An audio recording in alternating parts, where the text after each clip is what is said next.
আসসালামু আশা করি আপনারা সবাই ভালো আছেন। বাংলাদেশ সেনাবাহিনীতে সৈনিক পদে বিশাল একটি নিয়োগ বিজ্ঞপ্তি প্রকাশ করা হয়েছে। এটি আপনারা এসএসসি পাস থাকলে বাংলাদেশের সকল জেলা প্রার্থী অনলাইনে ফর্মটি পূরণ করতে পারবেন। এছাড়া কবে থেকে আবেদন শুরু এবং কিভাবে আবেদন ফর্মটি পূরণ করবেন এই সকল বিষয় নিয়ে এখন আলোচনা করব। ভিডিও শুরু করার আগে আপনাদের কাছে ছোট্ট একটা রিকোয়েস্ট থাকবে। আপনারা আমার চ্যানেল নতুন হয়ে থাকলে অবশ্যই আমার চ্যানেলটি সাবস্ক্রাইব করে নেবেন। এছাড়া এই ধরনের সরকারি বেসরকারি চাকরির নিয়োগ বিজ্ঞপ্তি ভিডিও নোটিফিকেশন সবার আগে আপডেট পেতে আমার চ্যানেলের বেল আইকন বাটনটি ক্লিক করে রাখবেন এবং ফেসবুক পেজ থেকে দেখে থাকলে আমার পেজটি ফলো দিয়ে রাখবেন। চলুন ভিডিও শুরু করা যাক। প্রথমে দেখব নিয়োগ বিজ্ঞপ্তি। এটি বাংলাদেশ সেনাবাহিনীতে সৈনিক পদে নিয়োগ বিজ্ঞপ্তি প্রকাশ করা হয়েছে। এটি এসএমএস ও অনলাইনের মাধ্যমে আবেদনের শুরুর তারিখ 21 ডিসেম্বর থেকে 31 জানুয়ারি 2025 পর্যন্ত আপনারা আবেদন ফর্মটি পূরণ করতে পারবেন। প্রথমেই দেখব অন্য শিক্ষাগত যোগ্যতা। সাধারণ ট্রেডের জন্য পুরুষ মহিলা 1 ফেব্রুয়ারি 2026 তারিখের মধ্যে 17 বছরের কম এবং 20 বছরের বেশি হবে না। শিক্ষাগত যোগ্যতা এসএসসি পরীক্ষায় উত্তীর্ণ হতে হবে। টেকনিক্যাল ট্রেডের জন্য পুরুষ এবং মহিলাদের 1 ফেব্রুয়ারি 2026 তারিখ থেকে 17 বছরের কম এবং 20 বছরের বেশি হওয়া যাবে না এবং শিক্ষাগত যোগ্যতা এসএসসি ভোকেশনাল হতে সংশ্লিষ্ট কারিগরি বিষয়ে ন্যূনতম 3 পয়েন্ট পেয়ে উত্তীর্ণ হতে হবে।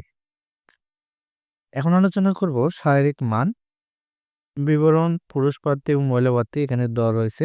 উচ্চতা ন্যূনতম পুরুষ প্রার্থীর জন্য 5 ফুট 5 ইঞ্চি এবং ক্ষুদ্র নৃগোষ্ঠী সম্প্রদায়ের জন্য 5 ফুট 4 ইঞ্চি হতে হবে।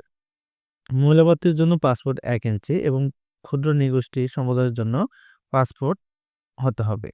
ওজন পুরুষ প্রার্থীর জন্য 49.90 কেজি এবং মহিলা প্রার্থীর জন্য 47 কেজি।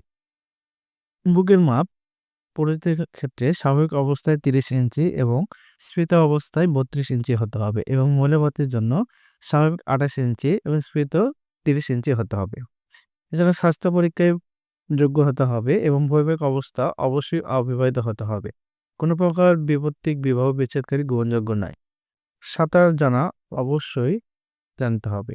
ন্যূনতম 50 মিটার। ভর্তির সময় নিম্নবর্ণিত সনদপত্র ছবি লেখার সামগ্রী অবশ্যই সঙ্গে আনতে হবে। এখানে বিস্তারিত দেওয়া রয়েছে, আপনারা দেখে নেবেন।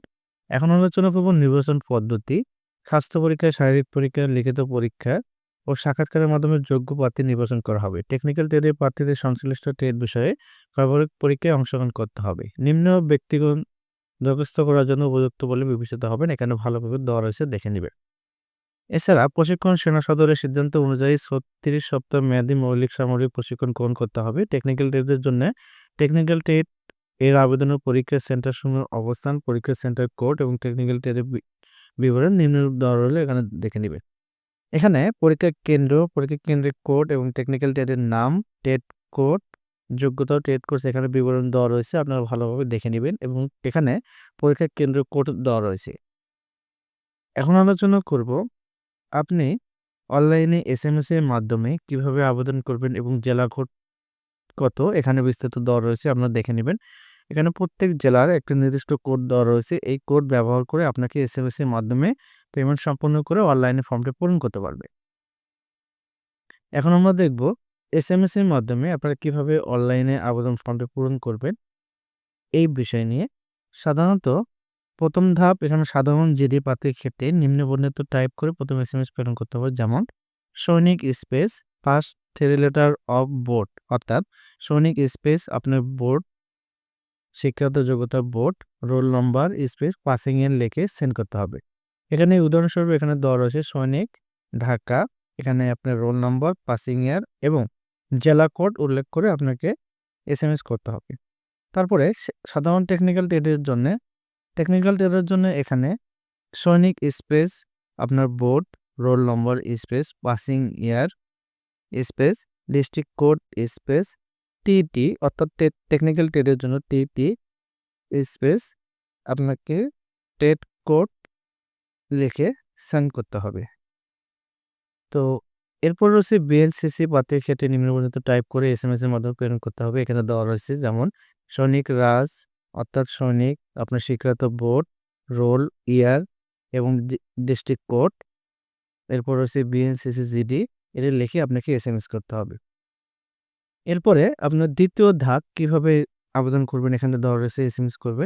প্রথম এসএমএস প্রেরণের পর প্রার্থীর তথ্য যাচাই বাছাই করে টেলিটক কর্তৃক যোগ্য প্রার্থীকে একটি পিন নম্বর সম্বলিত একটি এসএমএস প্রদান করা হবে। পিন নম্বর প্রাপ্তির সাপেক্ষে সংশ্লিষ্ট প্রার্থী আবেদন করতে ইচ্ছুক হলে পুনরায় নিম্নবর্ণিত দ্বিতীয় এসএমএস প্রেরণ করতে হবে। উল্লেখ্য দ্বিতীয় এসএমএস প্রেরণের সময় সর্বমোট ৩০০ টাকা ভর্তি পরীক্ষা ফি বাবদ ১০০ এবং অনলাইন রেজিস্ট্রেশন ফি বাবদ ১০০ টাকা কর্তন করা হবে। বিদায় মোবাইলে ৩০০ টাকা অধিক থাকা অবশ্যই ৩০০ টাকা মোবাইলে থাকতে হবে। দ্বিতীয় এসএমএস দেওয়া কীভাবে দিবেন এখানে উদাহরণস্বরূপ দেওয়া রয়েছে, যেমন সনিক ইয়েস, তারপরে আপনার পিন নাম্বার লিখে আপনাকে 162 নাম্বারে সেন্ড করতে হবে। আমি আবারও বলছি, দ্বিতীয় এসএমএস দেওয়ার নিয়ম সনিক ইয়েস, আপনার প্রদত্ত প্রথম এসএমএস করার পর একটা পিন নাম্বার আসে, সেই পিন নাম্বারটি লিখে তারপরে কন্ট্যাক্ট নাম্বার অর্থাৎ যে নাম্বারে আপনার মেসেজ যাবে সেই নাম্বারটি লিখে আপনার 162 নাম্বারে সেন্ড করে দিতে হবে। তো এই ছিল আজকের ভিডিও। আমার এই ভিডিওটি ভালো লেগে থাকলে অবশ্যই আমার চ্যানেলটি সাবস্ক্রাইব করে নেবেন। এছাড়া এই ধরনের সরকারি বেসরকারি চাকরির নিয়োগ বিজ্ঞপ্তির সকল ভিডিও আপডেট পেতে আমার চ্যানেলে বেল আইকন বাটনটি ক্লিক করে রাখবেন এবং ফেসবুক পেজ থেকে দেখে থাকলে অবশ্যই আমার পেজটি ফলো দিয়ে রাখবেন। ভিডিওটি ভালো লেগে থাকলে বন্ধুদের কাছে শেয়ার করে দিবেন। ধন্যবাদ।